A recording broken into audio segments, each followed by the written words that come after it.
مساء الفل، ازيكم؟ عاملين ايه؟ يا رب تكونوا كويسين. بصوا بقى، النهارده انا كنت عامله مشويات كده وفي دماغي ان انا هعمل رز بسمتي، ونسيت خالص انه خلص من عندي.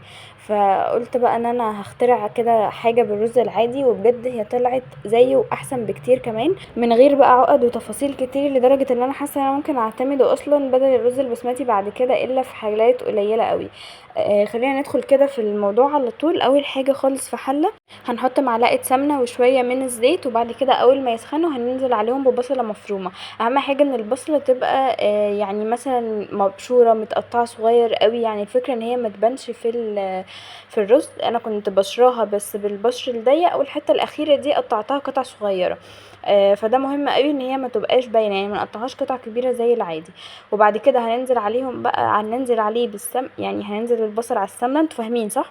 بعدين هنقلبه كده شويه، مش بنحمره قوي بس بنخليه ياخد شويه مع السمنه والزيت كده، بحيث ان هو يدبل شويه. اول ما يبتدي ان هو يصفر هننزل عليه بالبهارات. البهارات بتاعتنا مش كتير خالص، يعني مش هنستخدم بقى اللومي والقرفه، ولا هنحط الطماطم ولا الحاجات بتاعه الرز البسمتي دي.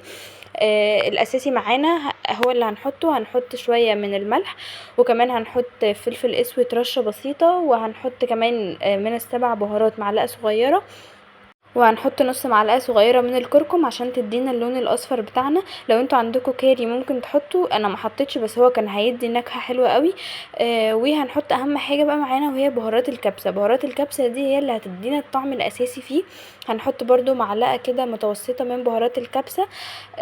وفي الاخر هنحط حبهان. طبعا الحبهان نعد هو كام واحده، علشان بس بعد كده تعرفوا ان انتوا تطلعوه، لانه بيبقى رخم قوي لو جه في الاكل، لو حد اكله بيكون طعمه مش حلو.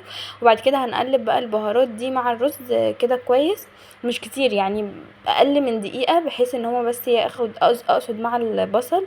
وبعد كده هننزل بقى بالرز. اول ما هننزل بالرز مهم قوي ان احنا نقلب الحاجات دي كلها في الرز قبل ما نحط المية، يعني مش هنحطه ونحط المية وبعد كده نقلب. هنقلب البهارات والبصل بالرز. بصوا ابتدى اللون الاصفر يبان معانا اهو. وعايزه اقول لكم ان في الوقت ده بجد انتوا هتلاقوا ريحه الرز بقت خطيره، البهارات كده ريحتها طلعت، وطعم، يعني الطعم هيبان من الريحه بجد. بعد ما قلبناه بقى كويس قوي هنبتدي هننزل بالميه. الميه انا كنت نازله بيها مش مغليه، كانت ميه عادي. اهم حاجه ما نزودش الميه على الرز قوي عشان ما يعجنش. يعني الفكره ان هي بيبقى اعلى من الرز حاجه بسيطه، وان انتوا بتقلبوا الرز تلاقوا الرز باين كده، ما يكونش اغلبه ميه. فاهمين قصدي؟ يعني زي اي رز مصري عادي عموما، وانتوا بتسووه ما تزودوش الميه بتاعته، ولما بتغلي بنوطي عليه عشان برضو ما يتلسعش ولا حاجه. هنا اهو زودت مقدار الميه اللي انا عايزاها، هزوده كمان شويه. حاجه بسيطه زي ما قلت لكم، ان هي يبقى عالي عن الرز مثلا بمقام عقله كده صابع، واحنا بنقلبه يكون الرز باين معانا. ولما هيغلي هنوطي عليه. طبعا تقدروا تقدموه مع اي حاجه. انا كنت عامله اليوم ده بفتيك ومشويات معاه، انتوا تقدروا تقدموه مع اي حاجه انتوا حابينها. وبكده يكون خلص الفيديو بتاعي النهارده. استناكم في الفيديو